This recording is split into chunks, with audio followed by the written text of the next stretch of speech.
So that could be the official or the non-official. Or thank you for being very forgiving and generous. I loved it. I mean, Very good. it should sound raggedy. It should sound raggedy. Thanks. Yeah, a little honky Thanks, tonk Nana. in there. I think we have to remember where this music was composed. Talk about raggedy. Yeah. In a brothel in New Orleans. I mean, seriously, this was not a concert hall. Okay, let's begin with some greetings. Or did you have a more formal, Oscar? Did you have a more formal greeting? No. I'm happy to leave it there, and I can use it for the transition music. Okay. Thanks. All righty. Before we begin today, a few announcements. First of all, I want to welcome John Frazier. John has been a colleague with me for years and years and years, and he's the art history professor, but that's not all that he does. He's been involved with Disney as a consultant on movies. He's been very active in the United Nations. He's been to Africa and all over the place being a consultant for all kinds of issues with art and culture, and just gave a lecture a few weeks ago at the United Nations, again, representing the United Nations. So John has been with us many times in the past. Then we got stuck with distance and everything else, and we haven't seen John for a few years, but now with Zoom, it's easy for John to come back. John's daughter was with us 6 years ago. John wanted his kids to see and be introduced to a faith community that's a little bit different. And so his daughter asked, tell me what you believe. And she is responsible for us coming up with the idea of a faith house. We had an easel and we had that big white thing, and somebody gave a marker and I drew what we were. And that's been with us ever since. So it's John's daughter, who's now almost to be 2 weeks, 19 in college, who's the one who got us going to give a visual kind of idea of what's going on. So John also had a very, very famous time with us when, as a devout atheist, he went to Machu Picchu and had a religious experience and needed to share that with people who would understand the paradox of all of this. So he fit right in. So he's back, and we're glad to have him with us again. It's a delight to work with him, and he has been extraordinarily helpful to me negotiating and navigating things on Blackboard and other instruments of the devil. Oscar, you might want to know, has another career. He's become an actor. Seriously, he's being asked all the time to do acting roles at University of Miami. No, I'm not going to show for him. That's got to stop. Now that he's become famous and stuff. So I just share with you, he's being asked to do roles and roles and roles. We're glad to do that. Melissa is reading today, 3 readings. We're going to try to piggyback on an idea that John bringing with us.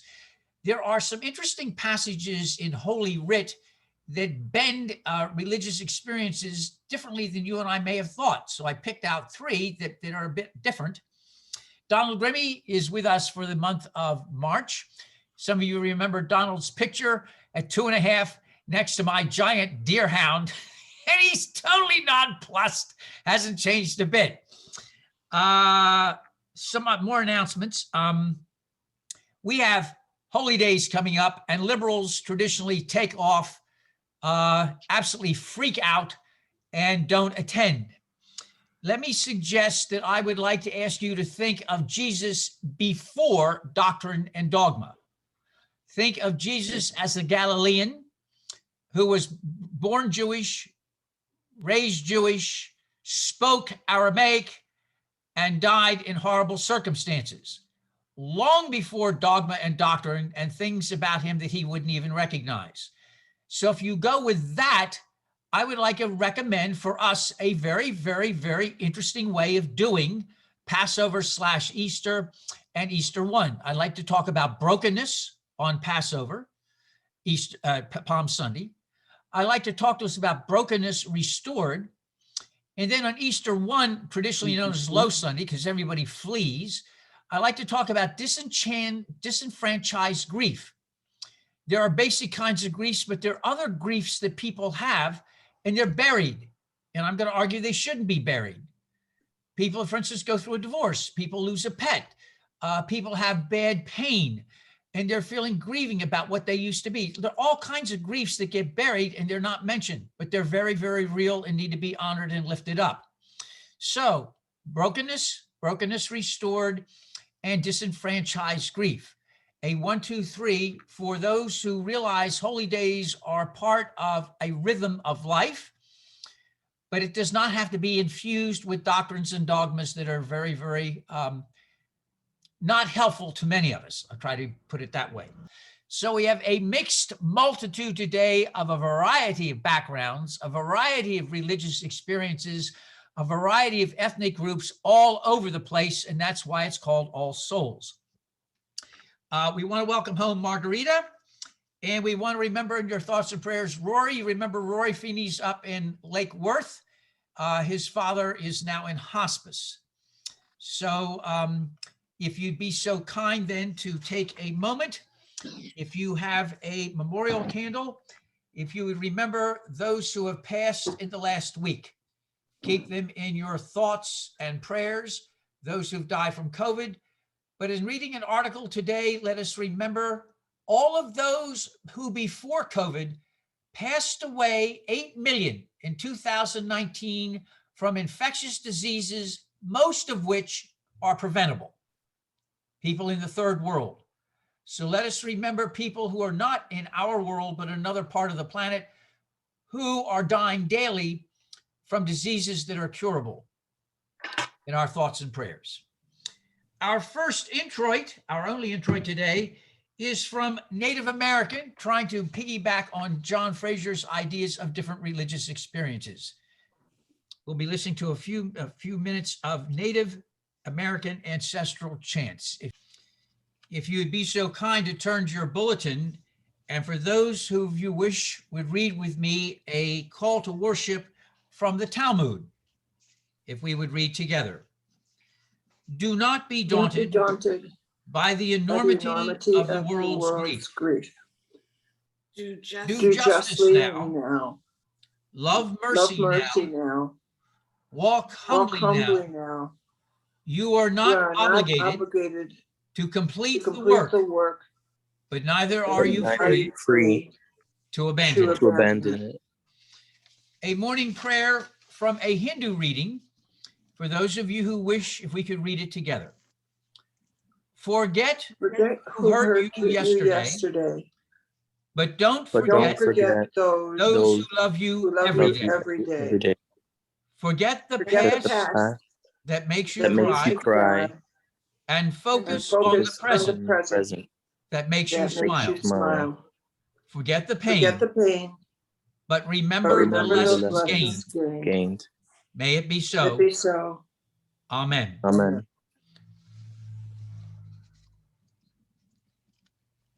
Some more music, this time a Zulu style set of thought and musical prayer. Too often in white congregations, there is kind of a disparagement of other religions, especially even within Christianity, who have a more spirited approach to looking at worship. The Hebrew Bible has some very interesting passages about how worship and religious experience is far more diverse than some of us may have realized. I've asked Melissa this morning to read 3 of those passages, one from Isaiah, one from Ezekiel, and one from Daniel. All of these I had to look up, which tells me that I am as bankrupt as a lot of others. I had forgotten how widely diverse some of the experiences were. Melissa, would you be kind enough to read these for us this morning? The first reading is from Isaiah. In the year that King Uzziah died, I saw the Lord sitting on a throne, high and lofty, and the hem of his robe filled the temple. Seraphs were in attendance above him. Each had 6 wings. With 2 they covered their faces, and with 2 they covered their feet, and with 2 they flew. And one called to another and said, Holy, holy, holy is the Lord of hosts. The whole earth is full of his glory.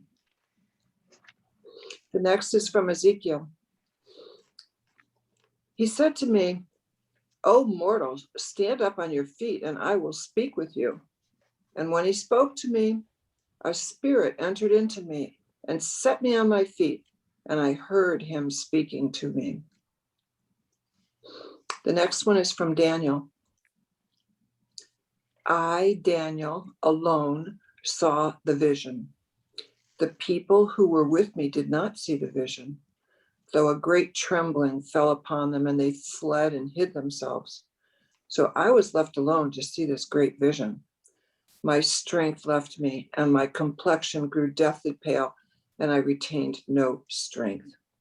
Then I heard the sound of his words, and when I heard the sound of his words, I fell into a trance, face to the ground. Thank you. Three very different passages about three different experiences found in the Hebrew Bible, Old Testament. As we prepare for, I think, some of what John may be bringing to us, these are four things that I ask students to consider in my world religion class as we begin the very first class. So I'll ask you if you'd be so kind, for those of you who wish, to read the indented part. Number one, there is no one universal definition of the word religion that is accepted by everyone. And for those who wish, there are several multiple definitions and meanings of the word God. Number three, a religious experience is not confined to one particular house of worship, faith community, culture, or religious tradition, period. It may be what is transformative for a person in a good way that moves beyond the me, myself, and I. And together, for those who wish, beware of one's cultural bias. Usually we are unaware of just how much our own culture may limit the way we appreciate other religions, cultures, and some more music. It is a delight today to welcome John Frazier. As soon as you go back to the regular screen, John will share with us today some ideas about religious experience. John, if you would, please. Well, first off, thank you very much for having me. It's always a delight to be back, particularly at a congregation that very much values the idea of the openness of kind of what spirituality can mean, not just here in Miami, but around the world. So thank you very much for the invitation. The thing that I want to talk about, if I can actually have my slides, that'd be awesome. I think that was Donald. Do you have my slides up? Oh, yeah. Actually, perfect. So last time I was here, I was talking about Machu Picchu, and the image behind me, of course, kind of to bring that out within that process, is that I have been on a search for spirituality for the better part of most of my adult life at 25.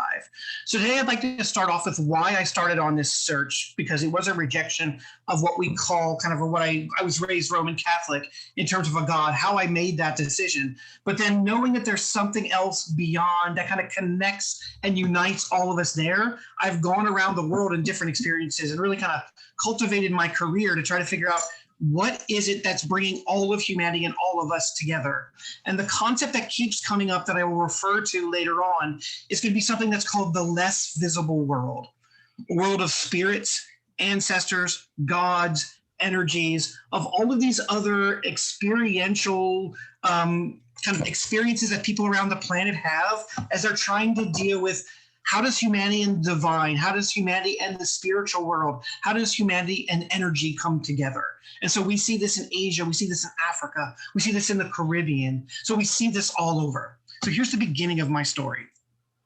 First, I want to put you in my perspective. Imagine you as a 23-year-old kid. This is what happened to me. You're out on a day, you're just running around. Yeah, I was a runner at 23. So whatever sport or whatever activity you liked, imagine you're doing that. You know you're going to have a very, very difficult and challenging day. So you're trying to get your headspace right. And I was out on a run right after rain. I was in Rwanda. And so every step that I took, right, there'd be a splish, a splash, a sploosh that would show up with my foot hitting the ground. On the next step, my foot went a little bit farther into the ground, into the red mud. And I felt something like, you know, how when you pull up out of that mud, what came out was a piece of a human bone. That was my first day in Rwanda. I knew what I was going to experience, and I was trying to frame my experience to get ready for it. And I knew that from then on, I was going to be in a challenging environment for me. So on any given day when I was working at a refugee camp, I really did not know what I would experience. I was there literally 3 weeks after the genocide ended in 1994, working for the United Nations and Amnesty International. That unpredictability of not knowing what I had to deal with every day is absolutely anxiety provoking. One day might be a great day where you reunite a family with a child that just got separated in the melee and the chaos that became the war. The next day, I might be working with a child who was struggling with malnutrition or with the idea of not having enough water, dehydration. And the next day, it might be a victim of violence. I was dealing with the art because I had limited language skills. There's so much violence that was taking place there, atrocities, that while working, my brain almost had to shut off logically, right? I had to figure out what's the best interest of this child or of this group at any given time. So I very much went into a deadhead. And I really wasn't able to evaluate my experiences and what was happening to me until I came home about 5 months later. As I mentioned, I was raised Roman Catholic, and to see what man can do to his fellow man, for me, was the last straw in thinking of an all-powerful, all-knowing, all-good God that could allow these brutalities to happen to children. Really, I had to question my core fundamental values. And yet I still thought and believed there was something greater outside of myself that united us all together. And that's what I've been trying to put together, really, for my career in my adult life. Never underestimate what you and other people can do. And this is what I learned in Rwanda, in a genocidal way or a negative way, as well as a healing way. The sad reality of what we've learned from Rwanda and other places like that around the world is that it's very easy to convince humans to hurt one another if you believe the enemy is being unfair, especially to your children. We are 99% biological animals after all. So if we want to go to the next slide, that'd be great.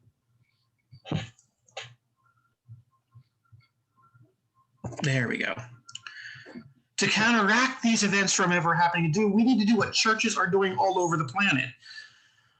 And that is, they are actually promoting our empathy. Really cultivate the empathy, not sympathy. Don't feel bad for individuals. That's one, but empathy. How do we help those other people truly walk, feel comfortable? It may, as I learned in Rwanda, save your own life, a life of a loved one. It might help comfort them in their final hours. The group bonding and empathy that takes place in most churches, mosques, and temples around the world is universal. It's the idea, really, of the golden rule. Do unto others as you'd have them do unto you. And so for me, the rejection of this all-knowing, all-spiritual, or all-God kind of presence, all-powerful, is where really my search for spirituality began. And in Rwanda, I also found my first glimmer of hope there. And that was working with the refugee children over time is one of the most amazing, inspiring events in my life. Because these children, that many from my Western American perspective, I was focusing on the deficit model, what they needed, but in reality, they had almost everything that they needed. They were thankful to be alive. They were thankful to be protected by either God or ancestors to a less visible world. They were willing to give humanity a second chance, which I, as a 23-year-old kid, was struggling with. They were hopeful that their world would get better.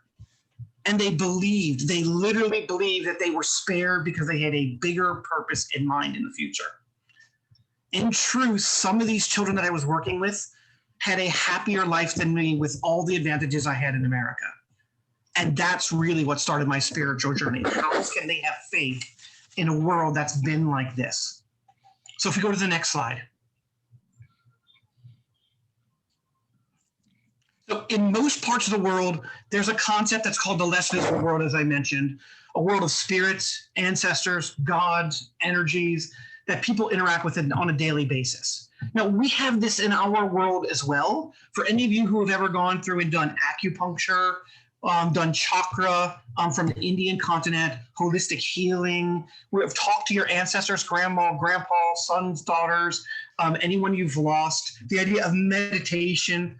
But we generally separate it and compartmentalize our religious experience from our real world experience. And most other places around the world don't do this. They literally put these two worlds together. And that's why they don't call it the supernatural world or the heavenly world.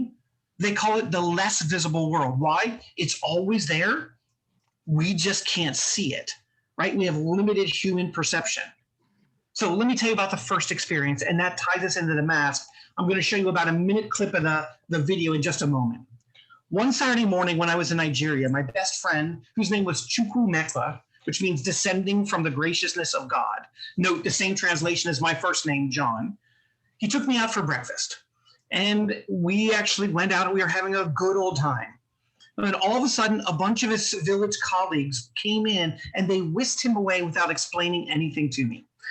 I was a kid. I didn't really know. I was just learning kind of the different aspects of different cultures. An hour later, I went to a ceremony where I saw a version of this masquerade. It's an ethnic group called the Igbo that live in Nigeria, and it's called the Ijele, which basically means and translates as an image of the world. Anything that they know of, can see, can experience, they actually put on this masquerade, and it is a spectacular achievement. The masquerade that I'll show you is 16 feet tall. It is 200 pounds. And one person has to dance. It actually fits across their head. They have to hold it like this. And so any motion they did, every time you move your neck, you literally put strain in your neck, your shoulders. It's an incredible feat. And that's where it comes to the idea here. The idea is that in the Igbo society, not one man, no one is strong enough, because sometimes you have to wear this mask for between 1 to 2 hours without a break. You can't take it off. How can a human do that? And in the African context, they don't. It's the less visible world of spirits and gods and ancestors that's helping that individual out as they go through. And these masquerades then would come out and they would fight for village supremacy. Who's the best village? This is how they used to solve war, so they didn't go to war and kill each other. Really, they would have dance-offs. Their spirits and ancestors and gods and energies versus yours, so no one had to die. It was a way of resolving conflict, which is pretty remarkable. So can we show the first 2 minutes of this video, Donald?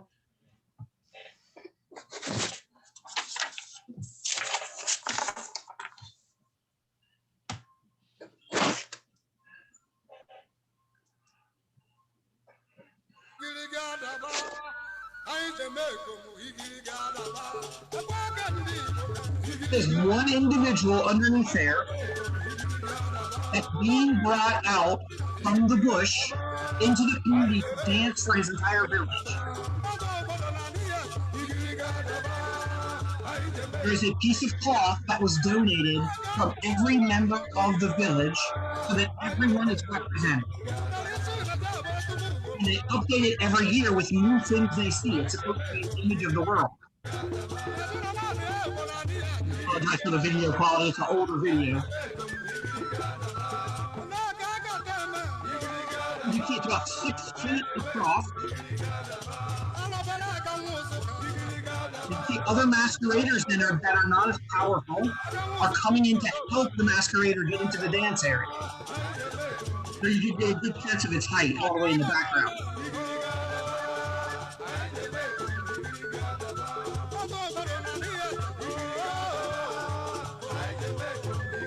Look at the height of the superstructure on that thing. How can one individual, without any other help, dance that for 2 hours? The math just doesn't work out for the human body.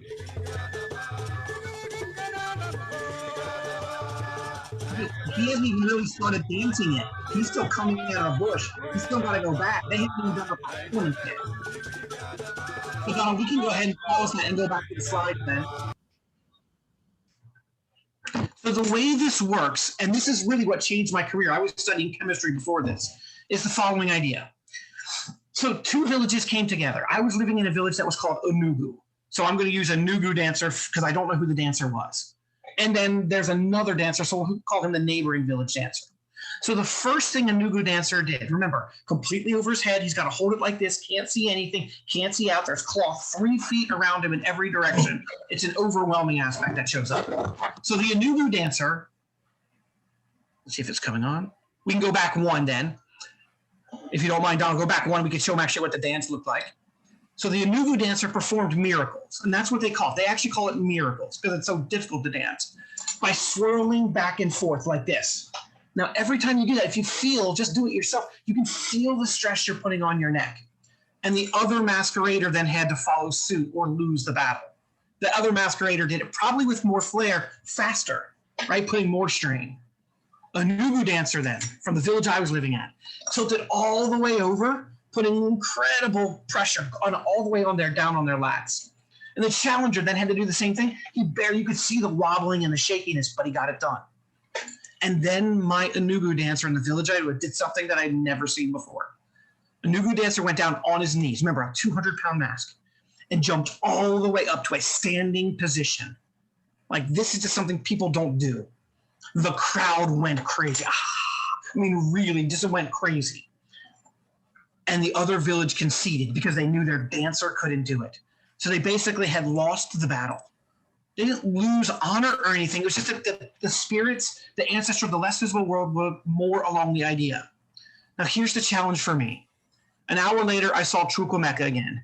And I was excitedly telling about the village and what had happened, how amazing this was.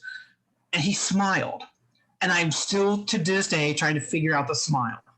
And that is because he kind of knew that either one of two things was happening. He was so impressed that I was so impressed with the village masquerader, or he knew something about the masquerade. Remember, I said right before the masquerade, his village came in and whisked him away.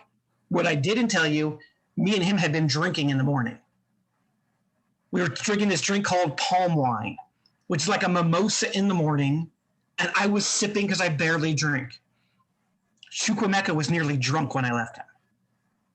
When I talked to him later on that day, he wasn't at the masquerade. I kept looking for him. It might have been Chukwu in that mask. He can't tell me about it. He can't ask me about it. I can't ask him really about it. When I talked to him about it, he does not even remember having breakfast with me. For an African understanding, this makes total sense. For those few hours, Chukwu was not actually Chukwu, right? In terms of his physical body, he was Chukwu. But in terms of everything else, what the African population, particularly here in Nigeria, would tell me, it was spirit possession. His spirit, his soul, his essence was off somewhere else, experiencing a different reality, a different aspect of the less visible world. This literally is a positive experience that prevents villages from going to war, right? And so this has to be considered, at least from my perspective, a religious or a spiritual aspect that shows up. And so for Chukwu, it's considered a complete amazing honor that he was selected, if it was Chukwu or whoever the dancer was. And it's always the best dancer. I went out dancing with Chukwu many times. He was the best dancer. So this is kind of a remarkable thing that shows up. Could we go to the next slide?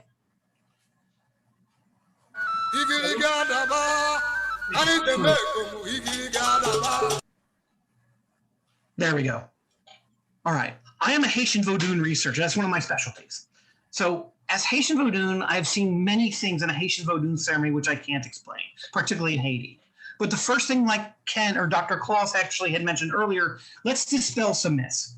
Vodun, V-O-D-U-N, is a religion. It is a religion not about being hurtful or evil-based. Sometimes we have that as a negative because we've seen so many negative images of it, even in terms of Disney, The Princess and the Frog.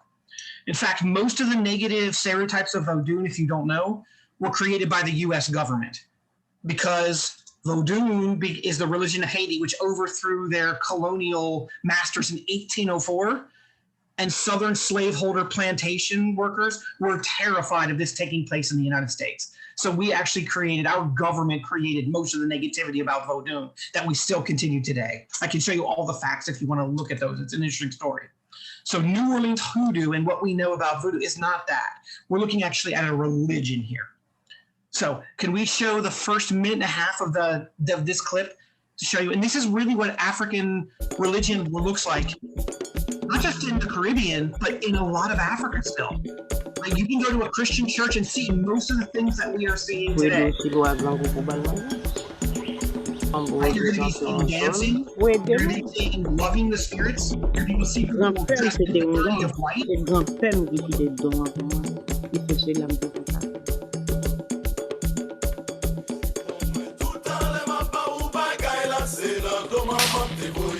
they believe in multiple spirits that control different aspects of their life. And very similar to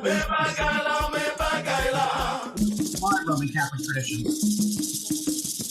Se le lwa swa pou bal manje, They ou use bien music to jan nou lift fè up the liè, spirits gen and to nan karo, energize the se audience to paske actually gen think de moun about se the malade spirits. gen moun se mari li pedi, gen moun se travay li pedi, gen moun son ben chansi li bezwen pou l'ka travay.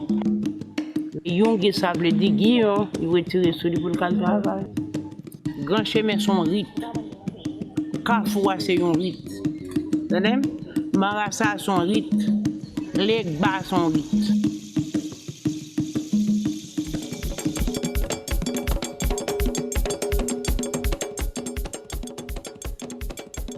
Tamboua, et grand chemin son rit.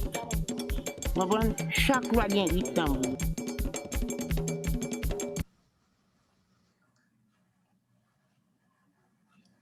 And we can go ahead and pause it then because our video quality is not great today over Zoom, which is fine.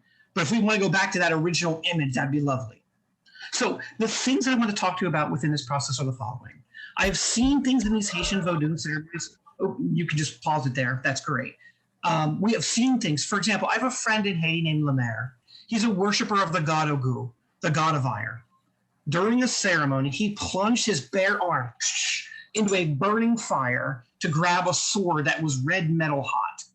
He pulled it out, he danced, and he swung with it, right? He literally was dancing with it. Now, this spirit Ogu that they use is kind of like the same individual that we see in Christian thought, particularly in Roman Catholic, where we have St. George slaying the dragon, right? It's to rid the self of anyone who has negativity around them so we can have a positive experience. This is a positive aspect. He danced around for 2 minutes without any searing pain or any marks afterwards. He put it down. The other temple attendant came and picked it up and burnt his hand because even though it wasn't red hot, it was still hot. And so he went to get talons. He picked the sword up. He put it in a bucket. The bucket steamed. Shh. How do I explain that? How do I explain an individual be able to handle something and others not later on? I've seen a Mami Wara, which is a woman who actually deals with the purity and cleanliness of water that shows up in a Haitian Vodun ceremony. And I've been able to handle all these. I've handled these razor sharp knives, the swords, the water myself for signs of kind of showmanship that, all right, they were putting on an act to make everyone believe. And I found nothing unusual. As a person with a solid science background, remember, I was studying the sciences, I have a chemistry degree. And as skeptics need to verify, I am always trying to put science, art, and religion together. And to this day, I have no better explanation than the power of the less visible world. Now, it doesn't matter what you call that aspect. We're going to get to that next.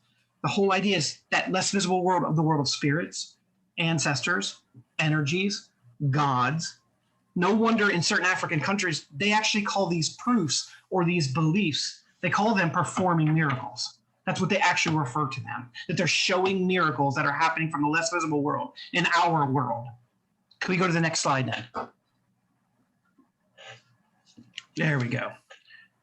In Mexico, and Ken, you told me to throw you under the bus here. So Dr. Claus has pre-approved this story. I experienced a trip into the less visible world with a Huichol Payatero, a shaman. So Huichol is an ethnic group that lives in central and northern Mexico. And so I went on a peyote trip for a religious experience with the Native Americans who were also going.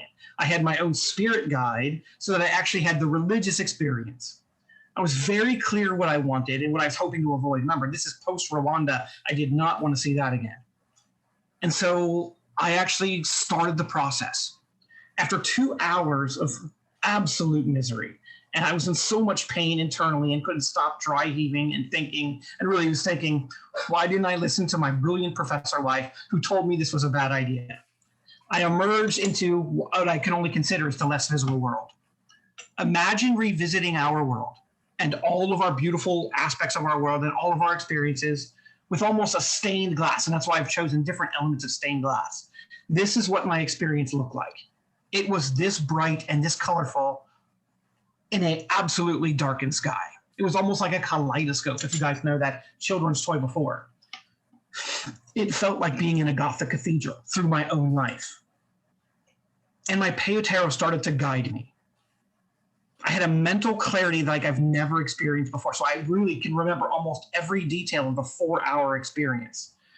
And so my Peotero guided me to a couple things. The first thing is I actually felt the motion of the earth, right? The earth spins 24,000 miles per hour.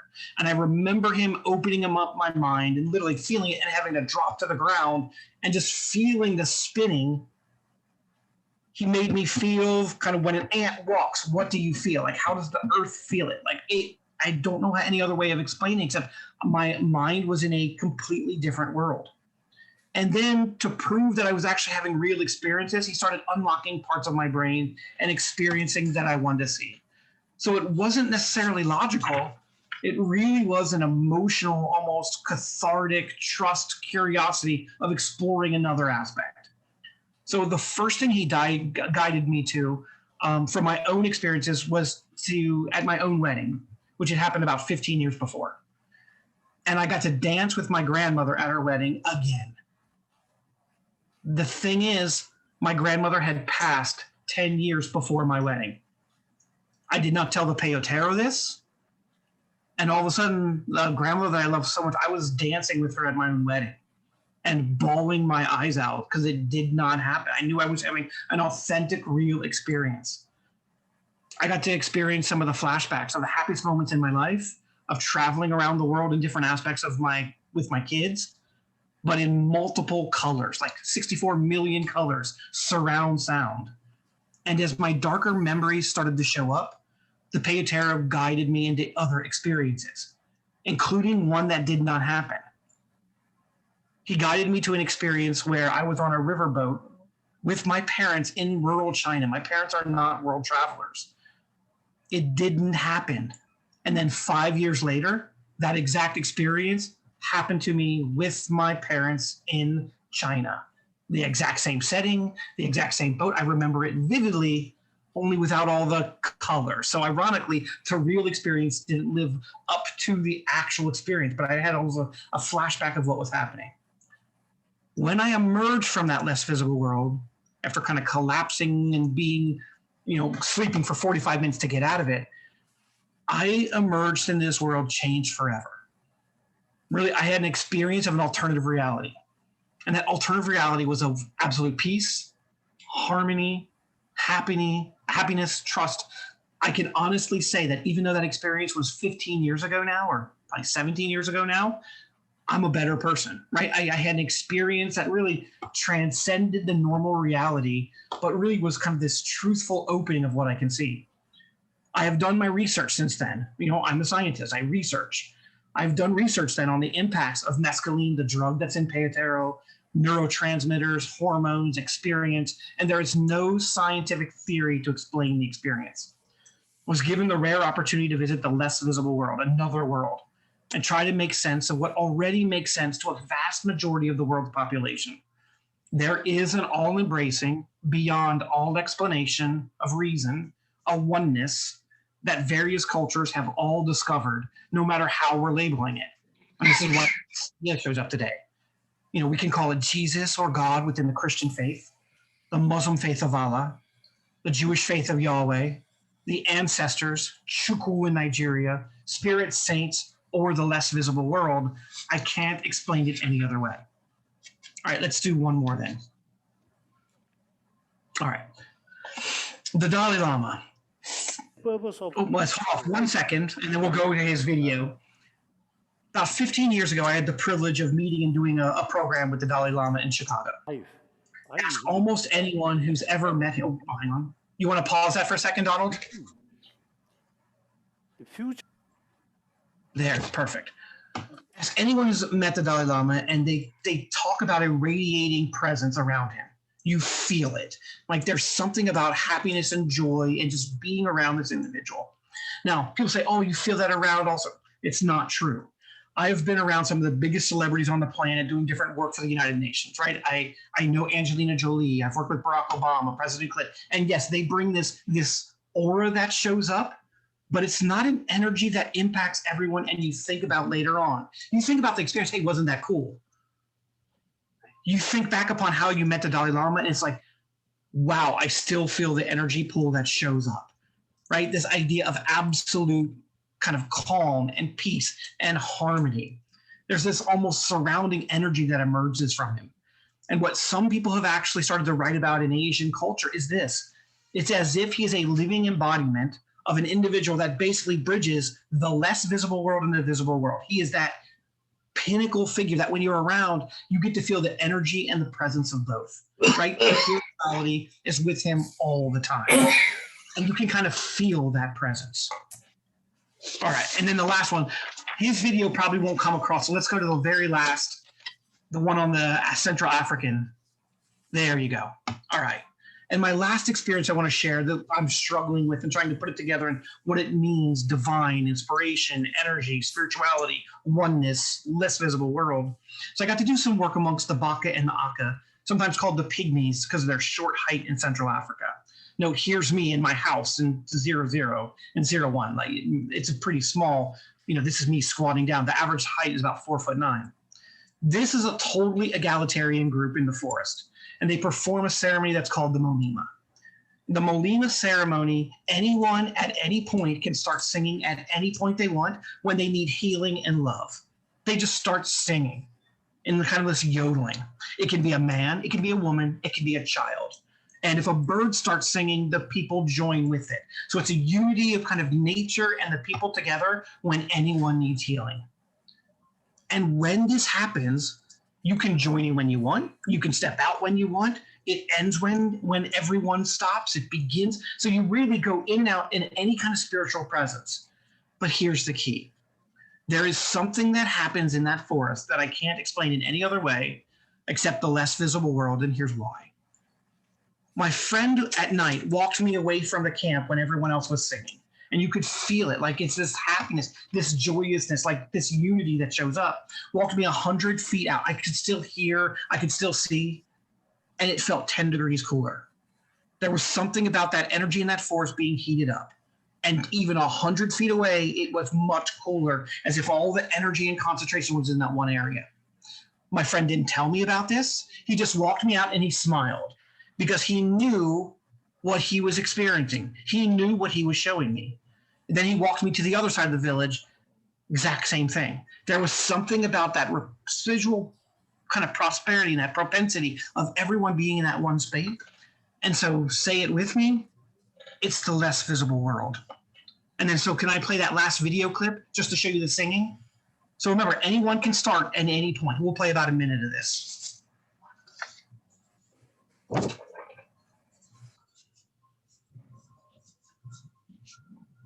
There you go. So this is a Baka group.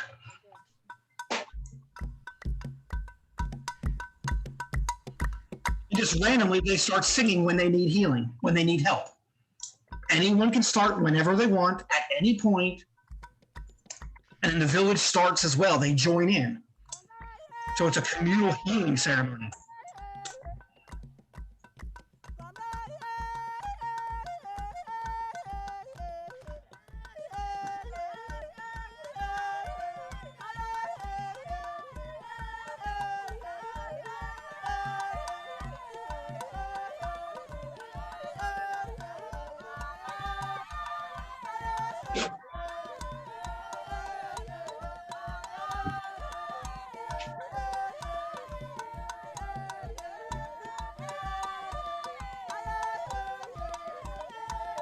The most important part, think about communal empathy that's showing up here. All of these people are working together to try to heal someone who needs healing, who doesn't have to say any reason why they need healing. Are they feeling lonely? Are they feeling depressed, like many of our college students today?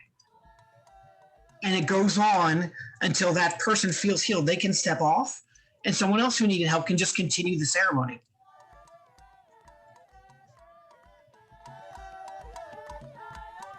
Always done in the forest. All right, thank you, Donald. Can we go to the next slide? And this is the last thing that I'll say on the matter. So this has been really my search for spirituality, for belonging, for the divine, for universality, for an energy.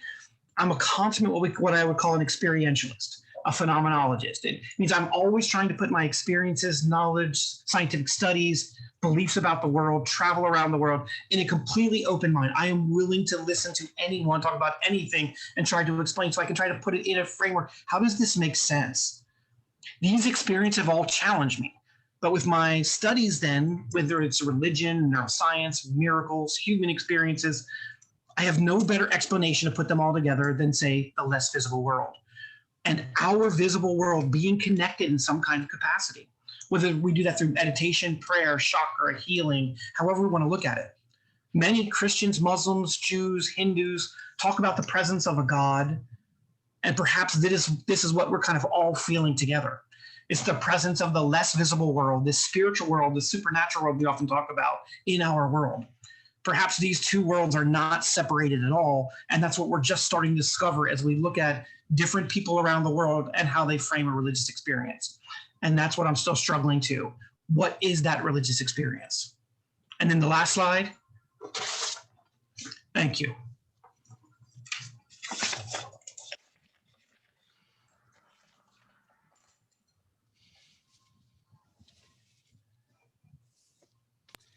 I want to specifically thank John for being with us. I think many of us share one of the concerns we have is liberal religion has always been too head, too intellectual, too bookish, too lecturish. How do we find ways to express what we feel?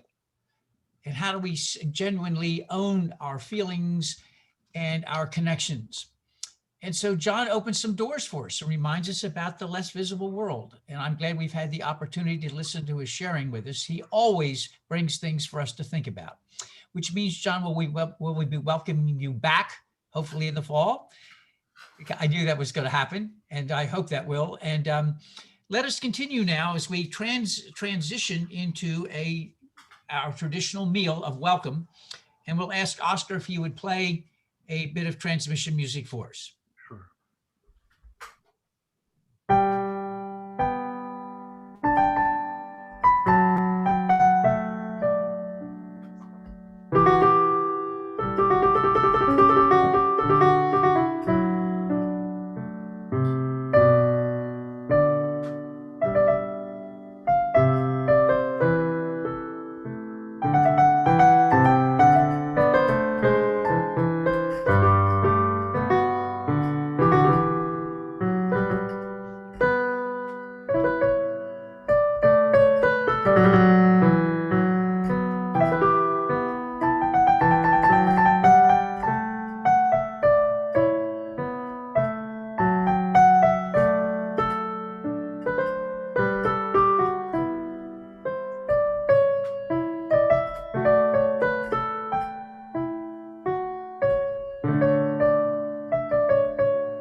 Borrowing from long before his time, Jesus would often gather with people. The earliest documents record that he was with women and children, which was very annoying to many. He was with Samaritans. He was with lepers. He was with all sorts and conditions. And one of the things that gets buried in the earliest writings we have is the meal. And so we try to follow his tradition of simply offering basic bread and basic cup as a way to all of an act of openness and fellowship. Even that very interesting book of Leviticus, which is loaded with taboos, suggests that you welcome the stranger with a meal. And so at All Souls, before we leave, we always offer, and here on Zoom, symbolically, a bread and some cup, asking that we join together as a group. For many of those who have traditions for whom that did not work, we pause, then we ask everybody to join hands in a circle. And if you would repeat after me, and please stay muted because it works better that way. If you'll repeat after me these words that move us beyond just the intellectual. Promise me you'll remember. You are braver than you believe, stronger than you seem, smarter than you think. And again, we continue. God didn't promise days without pain, laughter without sorrows, sun without rain. But the divine did promise strength for the day, comfort for the tears, and light for the way. Our service continues with a short prayer, some great parting music, a blessing, and then a check-in before we go to be sure we say hello to everyone this morning. A prayer, or if you will, thoughts for the journey. May the blessings of the divine be upon us in this hour and in the days to come, that we may seek the truth more devotedly, that we may think more independently, that we may reflect more searchingly, that we may know ourselves more completely, that we may forgive more quickly, we may pray more thoughtfully, we may act more courageously, we may live more nobly. And now some rousing parting music, a blessing, and a check-in before we go. If you would, a final blessing combines the Irish and the Hindu. And now may the road rise to meet you. May the wind be always at your back. May the sun shine warm upon your face. May the rains fall softly upon your fields. And when we meet again, may the divine in me greet and embrace the divine in you. Amen. Before we go, a special again, thank you, John, so much. Thank you again. Every time you're with us, you bring something that gets us thinking, and we love it. Melissa, thank you for reading. Nanette, thank you for coming in from Connecticut. Thank you, Pat from New York. Barbara, thank you for being with us. Rowena always brings a tradition with us as well. Ed Johnson from Florence, South Carolina. Nick, Felix is with us. Felix and his husband's wedding. Was it a year ago or two now? I've lost our right track, Felix. January of last year. Excellent. Did it in an unbelievably Cuban museum, absolutely fabulous museum. People who had to go a little early, thank you so much for being with us this morning. Thank you. Blessings to you all. We've got a big three coming up on our triptych. Remember that. We're not running away from the holy days or the rhythms. Be safe and well. Bye-bye. Thank you, Ken.